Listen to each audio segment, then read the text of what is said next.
Hello भाई, कैसे हो तुम? उम्मीद है सब लोग आप अच्छे होंगे। ठीक है। मेरा नाम है वीरेश कुमार और जो हमारा आज का टॉपिक है वो टॉपिक है राज्यों का पुनर्गठन।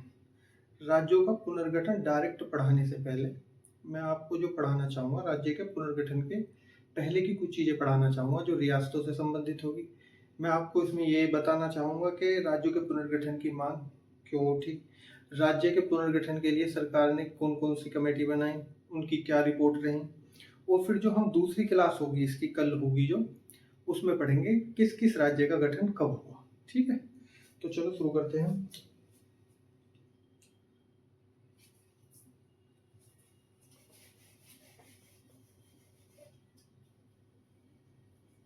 हमारा जो टॉपिक रहेगा आज का वो रहेगा राज्यों का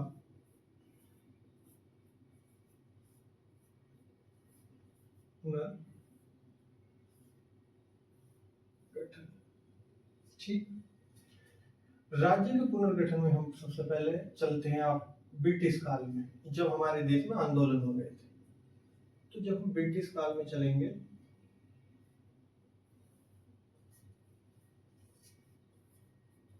ब्रिटिश काल में क्या था, उस समय क्या था, हमारे देश में प्रांत होते थे और जो प्रांत थे वो आज की तरह जैसे हमारे राज्य हैं उस तरह व्यवस्थित ढंग में नहीं हुआ करते थे। ठीक। और जो हमारा देश था वो कई हिस्सों में था, बटा हुआ था, मतलब उसके कई हिस्सों पे अलग अलग जो है शासन कर रहे थे। जैसे कि कुछ थे क्षेत्र थे जिसमें ब्रिटिश प्रांत आते हैं, कुछ क्षेत्र ब्रिटिश प्रांत में आता था, कुछ क्षेत्र रियासतों में आता था, और हमारा जो कुछ क्षेत्र था वो फ्रांसीसियों के उसमें आता था, कुछ क्षेत्र पुर्तगालियों के अंदर आता था, और जो कुछ क्षेत्र था उसमें कमिश्नरी क्षेत्र भी था।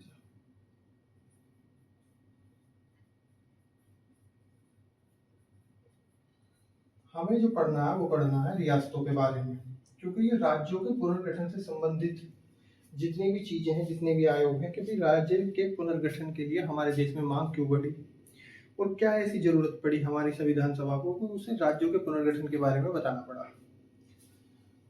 हमारे देश में जो रियासतें थी वो लगभग 552 रियासत थी। अब हम चलते हैं थोड़ा सा वो पीछे। जब हमारे देश में कैबिनेट मिशन आता है,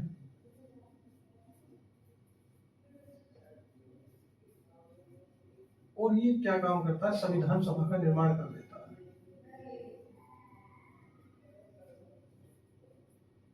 और ये स्पष्ट करता है कि भाई भारत अब आजाद होगा।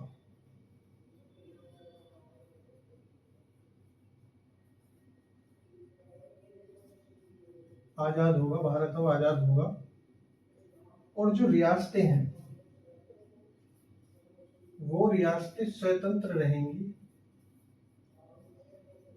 और ब्रिटेन रियासतों का जो अधिकार है ना तो वो पाकिस्तान को देगा और ना वो इंडिया को देगा। रियासतों के संबंध में ऐसा क्यों था? रियासतों के संबंध में ऐसा इसलिए था कि जो रियासतें थी, रियासतों ने अपने 3 मुद्दे, एक विदेशी मामला,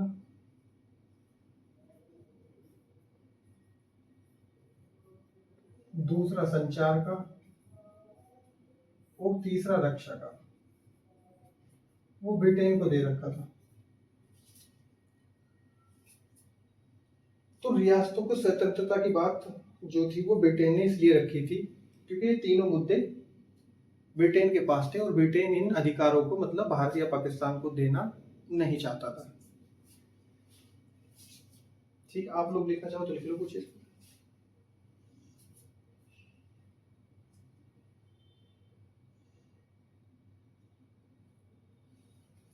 वैसे इसमें लिखने वाला कुछ नहीं है, ये तो पीछे का एक ये है, कहानी के तौर पे है। कि जो आप लोग समझ पाओ, जो मैं आगे की चीजें अगली क्लास में, सेकंड और थर्ड क्लास में बताऊंगा, उसे आप कनेक्ट कर पाओ, नहीं तो सिर के ऊपर से ही जाएंगे वो सारी बातें।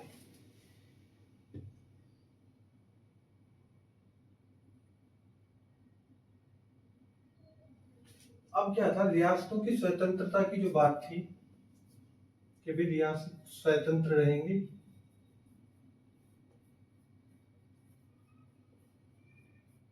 इस बात का समर्थन जिन्ना ने भी किया। अब जिन्ना ने इस बात का समर्थन क्यों किया?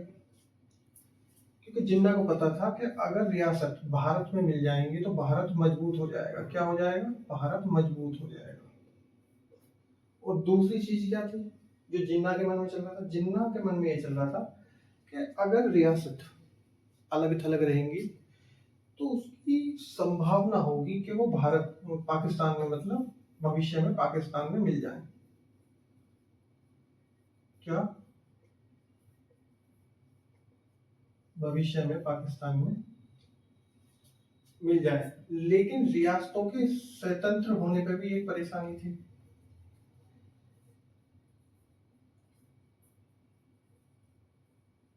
जो रियासतों के स्वतंत्र होने में एक जो दिक्कत थी, वो सबसे बड़ी ये थी कि वहां की जो जनता थी, उससे जो हमारे स्वतंत्रता सेनानी थे, जो आंदोलन करता थे, उन्होंने वादा किया था कि जब भारत आजाद होगा तो आप लोग भी रियासत से आजाद हो जाओगे।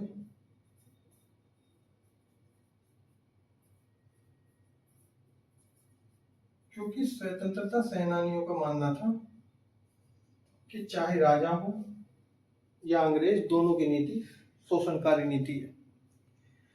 तो रियासतों के लोगों ने इसमें बढ़ चढ़ कर भाग लिया था। अब जब बात आती है, अब संविधान सभा के सामने ये चुनौती थी कि भाई अगर रियासतों को मिलाया जाए तो भारत में कैसे मिलाया जाए। अभी हमारा देश आजाद, मतलब हमारे देश में क्या संविधान अभी बना नहीं है, संविधान बन रहा है अभी, ठीक है। अभी ये बात जो चल रही है वो 20 फरवरी 1947 की तक के हिसाब से चल रही है कि 20 फरवरी 1947 के बाद की, मतलब 1947 की जुलाई, अगस्त 1947 से पहले और जनवरी 1947 के बाद, ठीक। अब क्या होता है कि संविधान सभा, अब समय आगे बढ़ता है और संविधान सभा क्या काम करती है, जो हमारी संविधान सभा है, अभी संविधान बन के तैयार नहीं हुआ। संविधान सभा क्या काम करती है? एक मंत्रालय का गठन करती है जिसका नाम होता है रियासती, क्या नाम है इसका? रियासती मंत्रालय। रियासती मंत्रालय का गठन करती है और इसका रियासती मंत्रालय का गठन करती है, ये करती है आपका जून 1947। कब करती है? जून 1947। और जो इसका अध्यक्ष बनाया जाता है वो बनाया जाता है सरदार वल्लभ भाई पटेल को।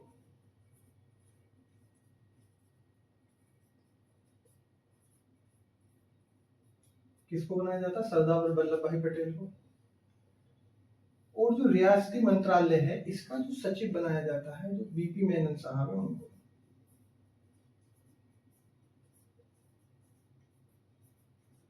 अब इस रियासती मंत्रालय का जो काम था, जो कार्य था, वो ये था कि भी आप जो है रियासतों को समझाओ और उन्हें भारत का हिस्सा बनने के लिए कहो।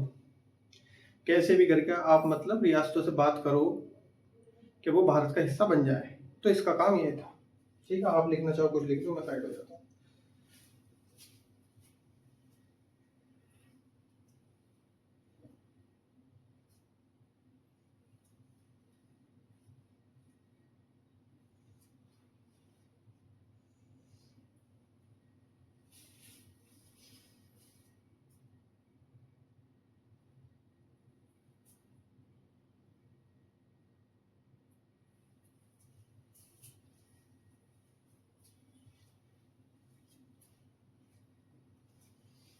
मैं इसे मिटा देता हूँ।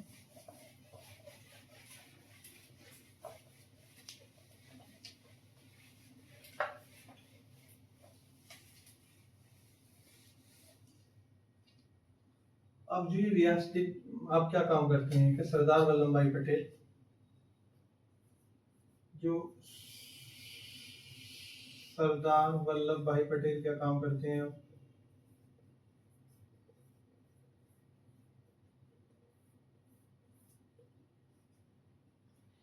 इन रियासतों से दो बात कहते हैं वो। एक तो वो रियासतों से अपील करते हैं और दूसरा वो क्या काम करते हैं, रियासतों को चेतावनी देते हैं। अपील में वो रियासतों से कहते हैं कि आप भारत में शामिल हो जाएं,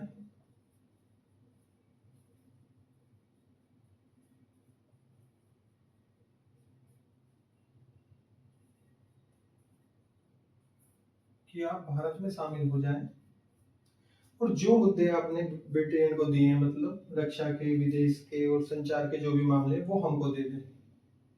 तीनों मामले हमें दे दें, तीनों मामले हमें दें और जनता के अनुसार शासन करें।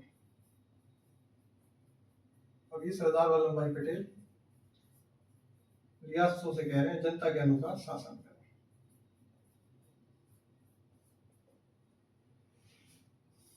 वो उन्होंने अपील करी कि भाई आप जो है हमारे देश में शामिल हो जाइए और जो आपने मुद्दे ब्रिटेन को दिए थे रक्षा के, विदेशी मामले और संचार के, वो हमें दे दीजिए और हम इसकी जिम्मेदारी लेते हैं और आप जनता, जो आपके मतलब राज्य की जनता, उसके अनुसार शासन करें। और जो वो चेतावनी देते हैं, वो चेतावनी में कहते हैं कि आपके पास जो समय है वो 15 अगस्त 1947 तक का है। अगर आपके यहाँ पे, आपके राज्य में, आपके यहाँ पे स्वतंत्रता के लिए आंदोलन, जन आंदोलन होता है, और जो कि होगा, क्योंकि वहां की जनता भी जो है आजादी चाहती है ना, इसलिए जन आंदोलन होगा, तो भारत सरकार जनता का समर्थन करेगी, ना कि आपका।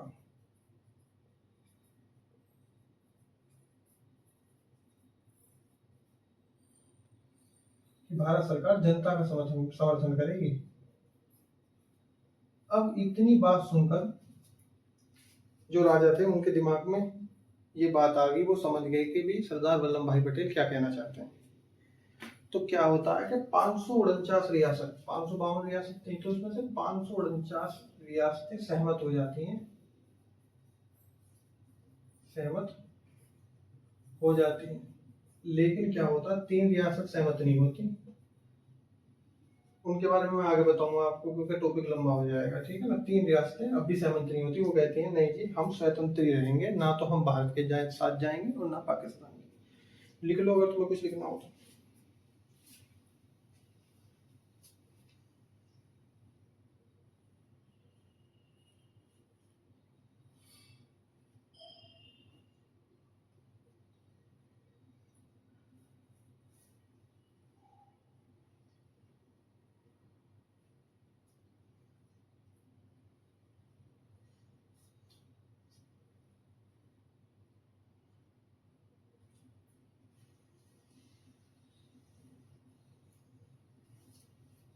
अब क्या है, अब हमने समझ लिया कि रियासतों के साथ मतलब रियासतों का विलय कैसे भारत में हुआ। अब हम समझेंगे थोड़ा सा, बस आगे से थोड़ी सी चीज ये समझेंगे कि राज्य के पुनर्गठन की जो मांग है वो भाषाई आधार पर क्यों उठी पहली बार।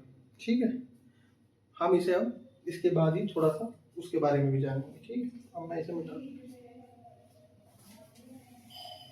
कि आखिर भारत में भाषाई आधार पर राज्यों के पुनर्गठन की मांग क्यों उठी। राज्यों के पुनर्गठन की मांग, मैं थोड़ी सी इंक डाल लेता हूँ इसमें, चल नहीं रहा है, ये दूसरा मार्क कर लेता हूँ, ब्लू मार्क कर लेता हूँ, दूसरा ले लेता हूँ। कि भारत में भाषा के आधार पर राज्यों के पुनर्गठन की मांग क्यों थी।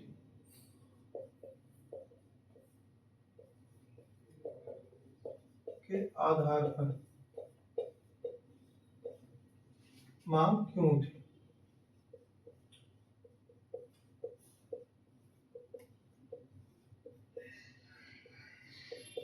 थोड़ा सा राइटिंग को देख लेना, राइटिंग थोड़ी सी मेरी ऐसी है हिंदी की। ये मांग इसलिए उठी कि जब भारत में आंदोलन चल रहे थे, जो हमारे स्वतंत्रता सेनानी थे, उन्होंने उस समय लोगों से वादा किया था, जो हमारे स्वतंत्रता सेनानी थे, लोगों से वादा किया था किया था किया था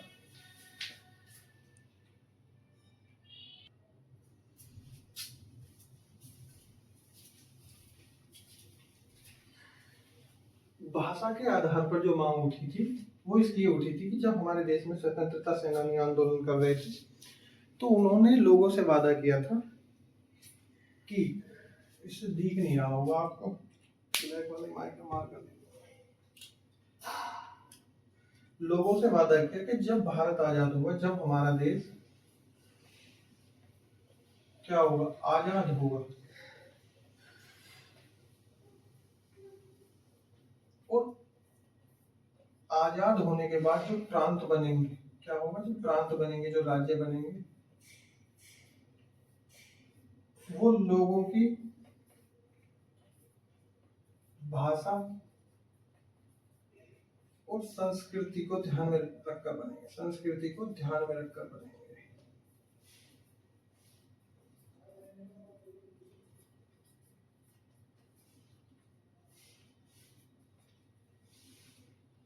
ठीक है, अब आपको समझ में आया है कि मतलब देश आजाद होने के बाद में राज्यों को लेकर पुनर्गठन की मांग क्यों उठने लगी। सबसे पहले जो भाषाई आधार पर राज्य के पुनर्गठन हुआ, वो आंध्र प्रदेश का हुआ था। तो अब हम धीरे धीरे जो बढ़ रहे हैं, वो राज्यों के पुनर्गठन की ओर बढ़ रहे हैं, ठीक है ना। अब क्या होता है कि अब हमारे जो संविधान सभा है, उसके सामने ये चुनौती थी कि जो हमारे देश में राज्य होंगे, जो उनका गठन होगा, वो किस आधार पर होगा। तो संविधान सभा ने अपना मत रखा। संविधान सभा कहती है कि जो राज्य बनाए जाएंगे, वो राज्य इस तरह बनाए जाएंगे कि जो हमारे देश का शासन है, वो व्यवस्थित ढंग से चले। क्या हो, शासन व्यवस्थित ढंग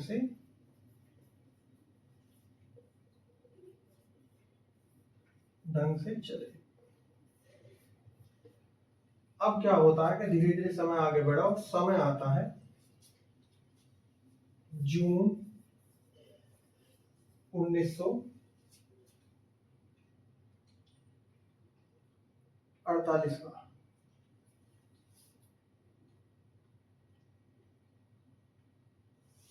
समय आता है जून 1948 का, और जून 1948 में आप लोग लिख लीजिए यहाँ से, क्योंकि मैं जो ना, जब आप जो एस के धर आए होंगे, उससे मैं सोच रहा हूँ कि यहाँ पूरे बोर्ड पे समझाऊं। जून 1948 का समय आता है, और जो संविधान सभा एक आयोग का गठन करती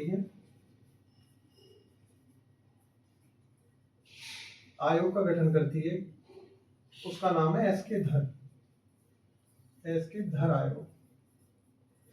वो इस आयोग का गठन इसलिए करती है क्योंकि अब देश आजाद हो चुका है, और अब क्या है कि भाई अब लोग कहने लगे कि भाई आपने हमसे वादा करा है कि भाई जो हमारे देश के राज्य होंगे, जो बनेंगे, उनकी जो सीमाएं निर्धारण होंगी, उनका आधार ये होगा कि भाई लोगों की भाषा और संस्कृति को मद्देनजर रख के होगा। तो अब संविधान सभा एस के धर आयोग का गठन कर देती है, और वो गठन किस लिए करती है, अब हम पढ़ेंगे एस के धर आयोग। अब धीरे धीरे आपकी जो है स्टोरी कनेक्ट कर पाओगे, पढ़ पाओगे, समझ पाओगे कि भाई कि क्या क्या हुआ है आयोग में। जो हमारा एस के धर आयोग है, एस के धर आयोग,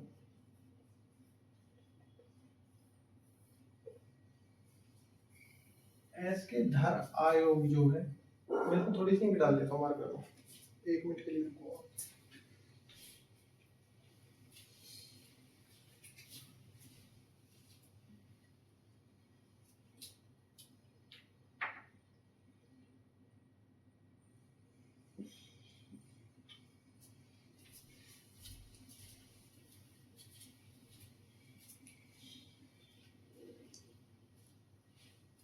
जो हमारा एसके धर आयोग है,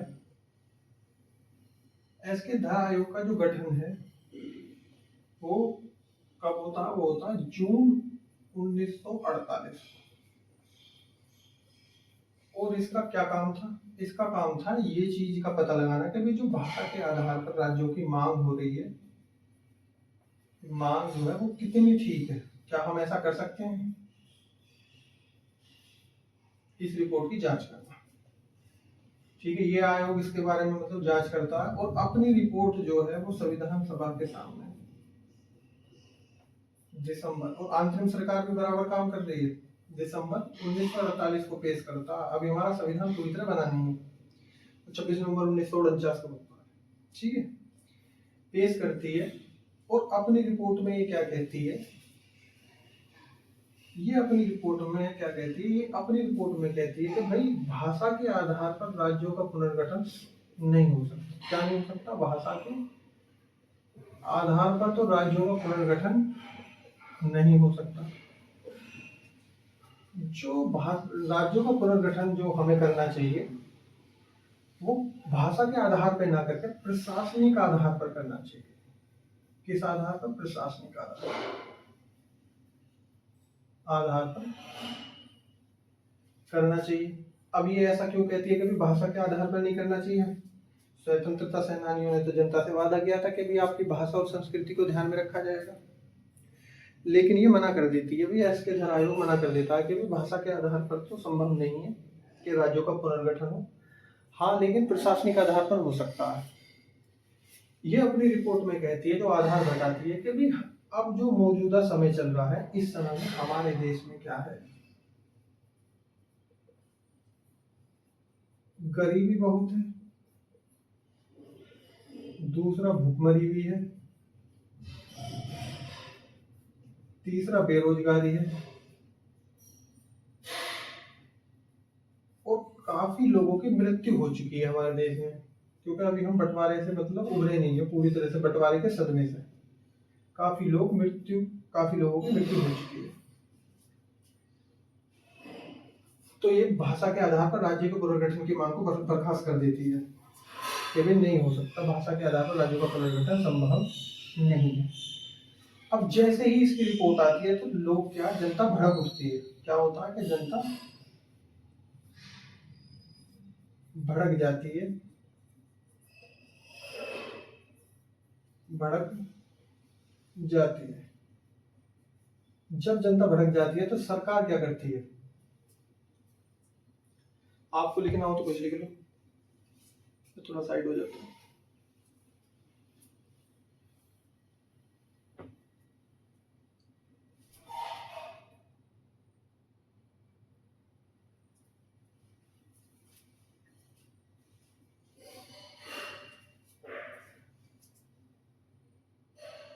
बता देता हूँ। जब एसके धर आयोग की गठन की एसके धर आयोग की रिपोर्ट आती है और वो मना कर देती है कि भाई भाषा के आधार पर राज्यों का पुनर्गठन संभव नहीं है, तो इस रिपोर्ट से क्या होता है? जनता भड़क जाती है। जब जनता भड़क जाती है तो सरकार क्या करती है? जनता भड़क जाती है इस रिपोर्ट की, तो सरकार इस समिति की रिपोर्ट जांच के लिए दूसरी एक समिति का गठन करती है। वो करती है दिसंबर 1948 को। इस समिति का जो नाम होता है वो होता है JVP समिति। इसका क्या काम था? इसका काम था एसके धर जो समिति है उसकी रिपोर्ट की समीक्षा करना। अब JVP समिति में कौन कौन थे? इसमें थे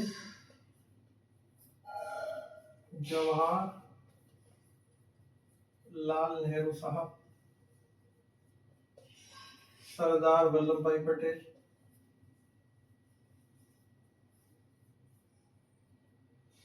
और पटाभी सीतारामैया। पटाभी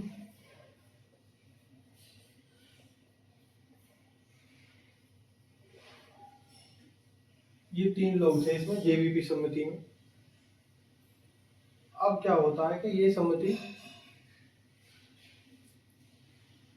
इस रिपोर्ट की जांच करती है, एसके धर आयोग की रिपोर्ट की समीक्षा करती है कि क्या संभव है। कि क्या राज्यों का पुनर्गठन संभव है भाषा के आधार पर, तो इसमें और क्या हो सकता है। ये कमेटी क्या करती है, अपनी रिपोर्ट अप्रैल 1949 को पेश करती है और कहती है कि भाषा के आधार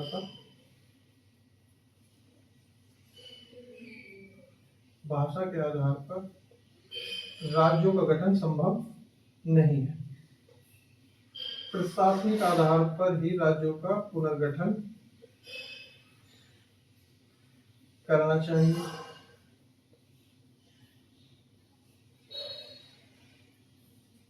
ये भी सेम रीजन ही देती है कि भाई अभी देश में भुखमरी गरीबी बहुत है, लेकिन ये एक और बात इसमें ऐड कर देती है कि आंध्र प्रदेश को छोड़कर यदि उसमें मद्रास का क्षेत्र शामिल ना हो तो आंध्र प्रदेश का भाषा के आधार पर गठन किया जा सकता है। मद्रास का क्षेत्र शामिल